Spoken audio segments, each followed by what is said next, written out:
жіліктер олар медиалды көбінесе тоқпан жіліктің медиалды айдаршығы үстінен бастау алады. Ал артық топ жазғыштар латералды айдаршығы үстінен бастау алады. Соны ажыратып алуымыз керек.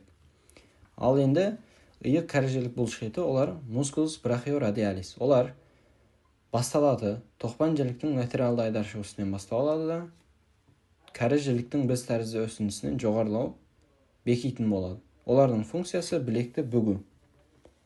Ал енді жұмыр пронатор бұлшықеті мускулус пронатор терес тоқпан жіліктің медиалды айдаршығы үстінен бастау алады да кәрі жіліктің ортаңғы бөлігіне латералды бетіне барып бекиді. Олардың функциясы жиырылған кезде шынтақ буынын бүгу. Білезіктің кәрі жіліктік бүккіші мускулус флексокарпорадиалис. Олар тоқпан жіліктің медиалды айдаршығы үстінен бастау алады да екінші алақан сүйегінің негізіне барып бекиді. Олардың функциясы жиырылған кезде алақанды бүгу. Білезіктің шынтақ жіліктік бұлшықеті мускулус флексокарпоульнарис. Олар да тоқпан жіліктің медиалды айдаршығы үстінен басталып тұр, яғни көріп тұрсыздар, білезіктің бұршақ пішінді сүйегіне барып бекиді. Және де олардың функциясы жиырылған кезде қол ұшын бүгуге қатысады. Ал енді саусақ беткей бүккіші мускулус флексодигиторум суперфациалис. Басталатын жері медиалды айдаршық үстінен бастау алады. Ал және де төмен қарай бағытталып, олар 4 сіңірге ажырайтын болады. Екінші және бесінші саусақтардың проксималды бунақтарына барып бекиді. Олардың бекіген жерінде олар екіге айырылып орналасатын болады. Оны қазір талдайтын боламыз. Яғни олардың функциясы жиырылған кезде екінші, бесінші саусақтарды бүгуге қатысады. Және де келесі бұлшықет бас бармақты ұзын бүккіш бұлшықеті мускулус флексопаллисис лонгус. Олар кәрі жіліктің алдыңғы бетінен және де сүйек аралық жарғақтан бастау алады да бас бармақтың дисталды бунағына барып бекиді. Олардың функциясы бас бармақты бүгу. Ал енді саусақтың терең бүккіш бұлшықеті мускулус флексодигиторум профунда. Олар шынтақ жіліктің алдыңғы бетінен және сүйек аралық жарғақтан бастау алады да екінші, бесінші саусақтардың дисталды негізіне барып бекиді. Яғни бағанағы беткей бұлшықеттер екіге айырылады ғой. Сол бұлшықеттерінің арасынан өтіп кететін болады бұл бұлшықет. Яғни қазір көрсететін болам, бұлар дәл осылай орналасып кетеді, ал бұл екіге айырылып, соның арасынан өтетін болады.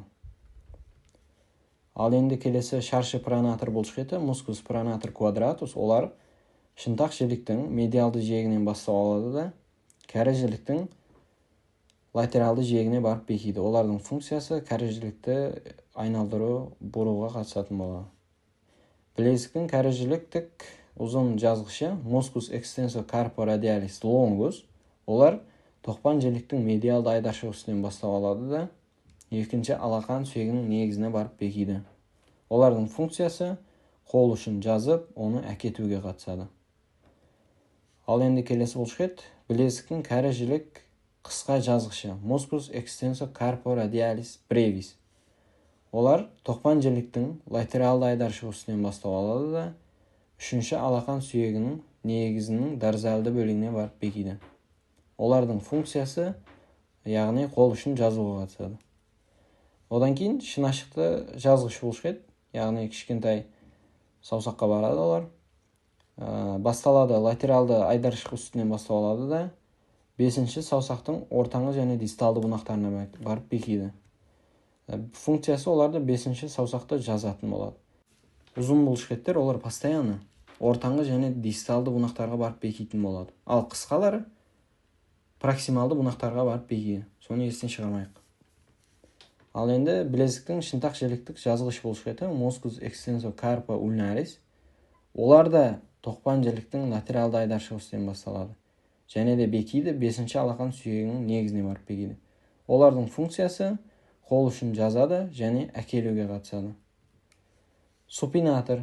Супинатор олар мускулус супинатор деп аталады. Латералды айдаршығы үстінен басталып тұр, бұл да тоже. Және де бекитін жері кәрі жіліктің латералды бетіне барып бекиді. Функциясы кәрі жілікті сыртқа айналдыру. Одан кейін бас бармақтың қысқа жазғышы. Яғни осы жерде көріп тұрғанымыздай бұл проксималды бунаққа барып бекіп тұр. Басталады кәрі жіліктің артқы бетінен. Кәрі жіліктің артқы бетінен және де сүйек аралық жарғақтан басталады. бекитін жері бас бармақтың проксималды бунағына бекіп тұр. Яғни бұл қысқа, ұзын болса дисталды бунаққа бекиді. Олардың функциясы бас бармақты жазу. Бас бармақтың ұзын жазғышы musculus extensor pollicis longus. Олар басталып тұр шынтақ жіліктің артқы бетінен және де сүйек аралық жарғақтан, және де бас бармақтың дисталды бунағына барып бекіп тұр. Олардың функциясы бас бармақты жазу. Сұқ саусақты жазғыш, олар musculus extensor indicius, шынтақ жіліктің артқы бетінен және сүйек аралық жарғақтан бастау алады.